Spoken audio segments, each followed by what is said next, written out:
خب رنگ این قسمت رو ساختم، گذاشته میشه رنگش. برای رنگ‌گذاری پورتره استفاده از قلم‌های زبان گربه‌ای خیلی گزینه خوبیه برای اینکه کارتون رو موقع رنگ‌گذاری یکم محو هم میکنه.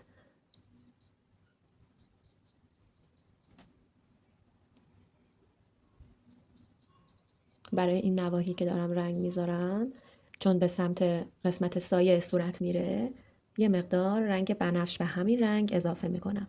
یعنی کار یکم به مایل به رنگ‌های سرد حرکت میکنه، ولی نه اون رنگ سردی که یه دفعه یه قسمتی بخواد سبز یا بنفش بشه.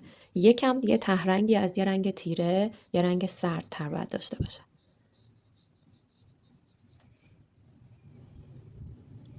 خب برای این نواحی هم داره.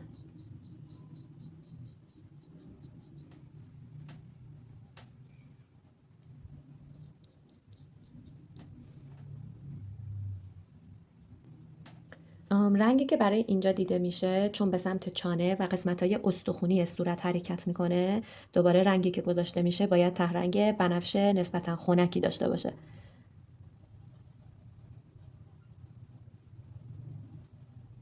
برای هماهنگی رنگی یک کوچولو نوک قلم هم بهش میشه کادمیوم یلو اضافه کرد. این الان درسته که یه رنگ نسبتا سرد هست که تو این نواحی قرار میگیره، ولی در واقع تهرنگی از رنگ‌های گرم هم داخلش هست. خب برای این نواحی بازم تاکید میکنم موقعی که دارید آستر میزنید تو این مرحله رنگا یک مقدار تیره تر دیده میشه. اونم دلیلش اینه که روی یه سطح سفید دارید کار میکنید. رنگ کلا نقاشی کردن میتونه روی یه سطح سفید بوم باشه، میتونه بومی باشه که از قبل رنگ شده باشه، رنگ مناسب زمینه باشه، یا میتونه کلا روی یه بوم سفیدی کار بشه بدون آستر زدن. یعنی از اول که شروع میکنید به رنگ گذاری طوری رنگ گذاری میکنید که کارتون توی یه مرحله تموم میشه. پس روش های مختلفی برای رنگ گذاری یه تابلو نقاشی وجود داره. خب حالا میخوام قسمت های روشنتر چونه رو که مقداری نور خوردگی داره رنگ گذاری بکنم.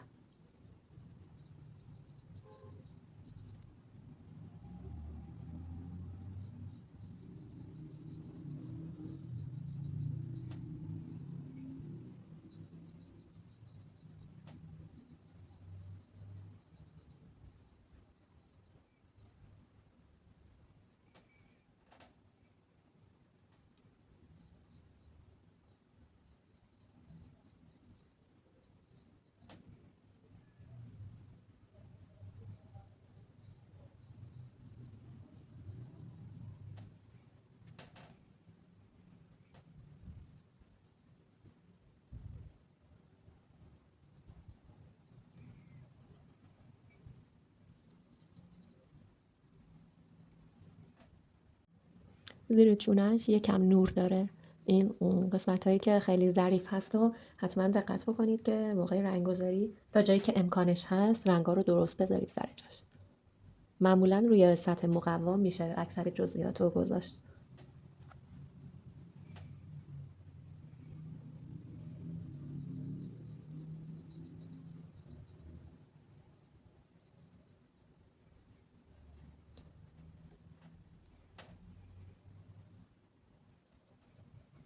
حالا یکم رنگی که دارم میذارم مایل به نارنجی روشن میشه اینجا،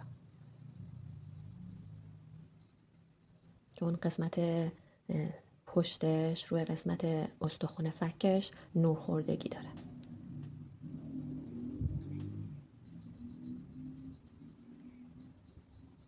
اینم نوری که رو خط لبخندش قرار داره.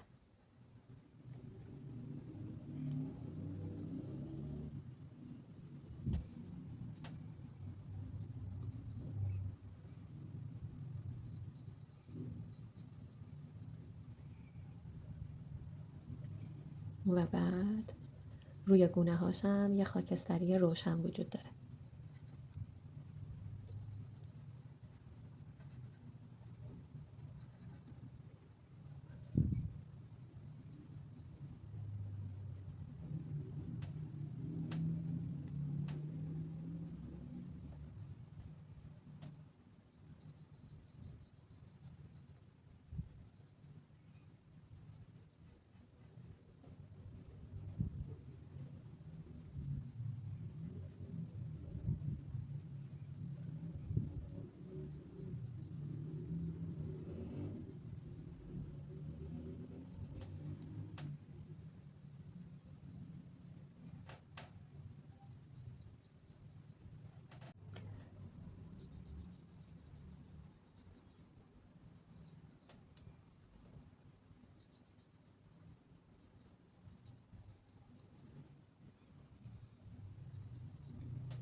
موقع رنگ‌گذاری دقت بکنید که طراحی این استخوان فک صورتش از بین نره.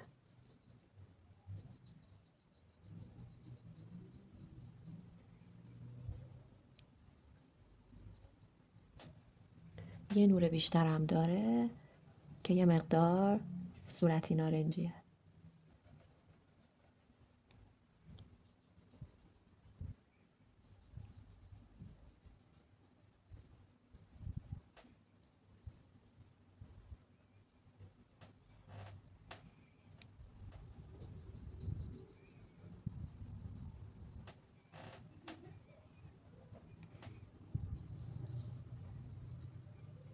برای قسمتی که تو تیرگی بیشتری قرار داره، رنگی که ساختم یکم ته رنگ خنکی داره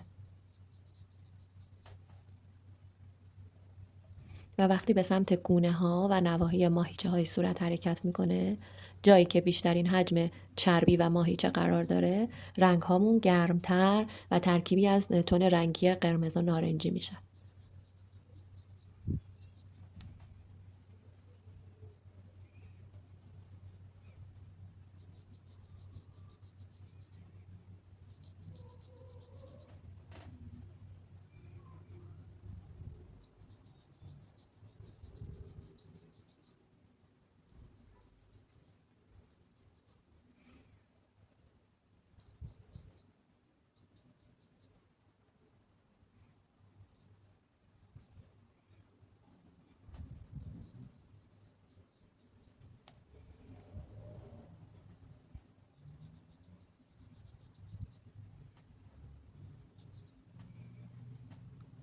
یه سایه سبز خاکستری هم برای این نواحی میذارم که مثل اون سمت باشه و یه مقدار روشن‌ترش عمل میکنم. یه مقدار ته رنگ صورتی بهش میدم، نزدیک نواحی گونه میخواد بشه.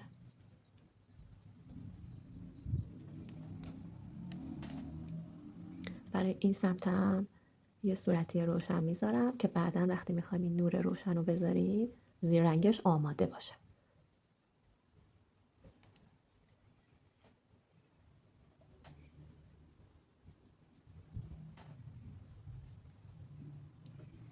برای خط رویش موهاش یه سایه قهوه‌ای بنفش داریم، اینم بهتره که الان گذاشته بشه.